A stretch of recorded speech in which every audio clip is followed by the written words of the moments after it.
Is Farhana, welcome to my kitchen.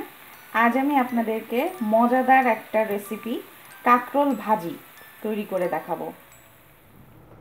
কাঁকরোল ভাজির জন্য আমি এখানে ফ্রাই প্যানটা গরম করে নিয়েছি। এরপর আমি এখানে আপনার ভেজিটেবল অনুযায়ী আপনারা অয়েলটা অ্যাড করবেন। আমি এখানে 4.5 টেবিল স্পুন অয়েল অ্যাড করছি। এর মধ্যে আমি একটু লবণ,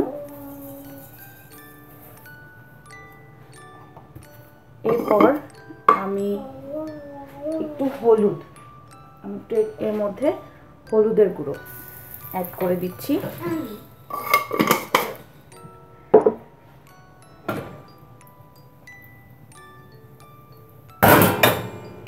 জাস্ট অয়েলটা গরম হয়ে গিয়েছে।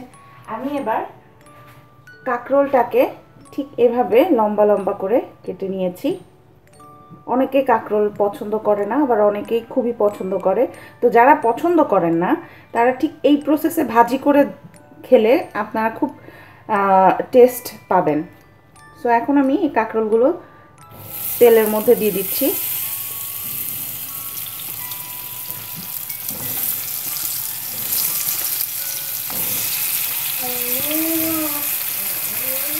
আমি যেহেতু লবণ হলুদ আগেই দিয়ে দিয়েছি,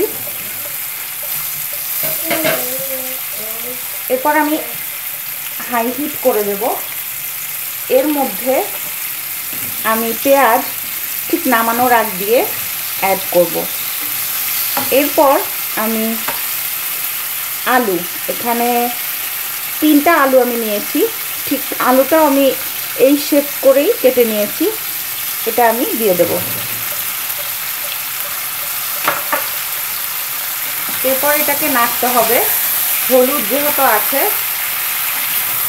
লবণ, এটা পুরোটাই এভাবে নেড়ে আমি ঢেকে দেব। ঢেকে এটাকে সেদ্ধ করতে হবে।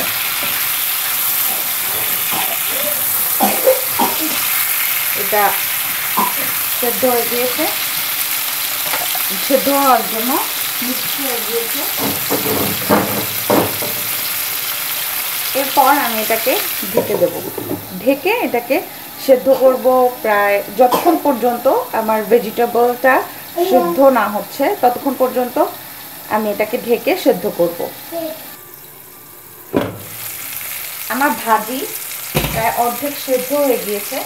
এরপর আমি এখানে 1.5 কাপ অনিয়ন লম্বা করে কেটে রেখেছি।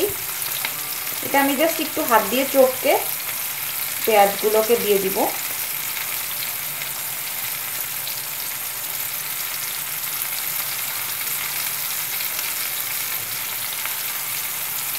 এই ভাজিটা পেঁয়াজ যত বেশি হবে তত খেতে, আমি এখানে কাঁচামরিচও দিয়ে দিলাম কিছুটা,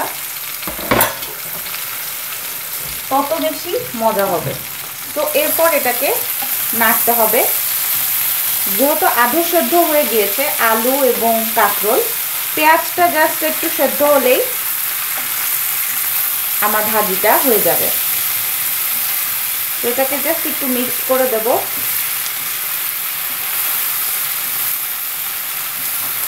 এইভাবে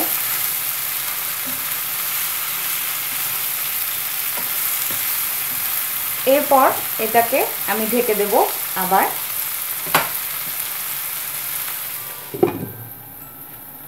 আরও 5 মিনিট। টোটাল 15 মিনিটেই এই ভাজিটা কমপ্লিট হয়ে যায়।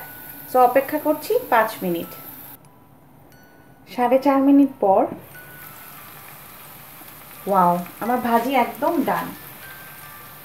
পেঁয়াজ, কাঁকরোল, তারপরে আলু সব কিছু, যখন আমি ভাজিটা দিয়েছিলাম একদম দেখতে পুরোটা সবজি আমার আস্ত ছিল। সো এখন কিন্তু দেখতে পাচ্ছেন আলু গলে গিয়েছে, কাঁকরোল সেদ্ধ হয়ে গিয়েছে, পেঁয়াজও সেদ্ধ হয়ে গিয়েছে।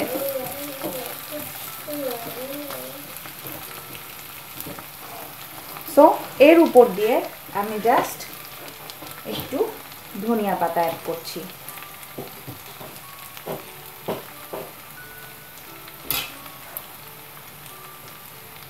ভাজিটার টেস্ট আরও বাড়িয়ে দিবে এই ধনিয়া পাতাটা।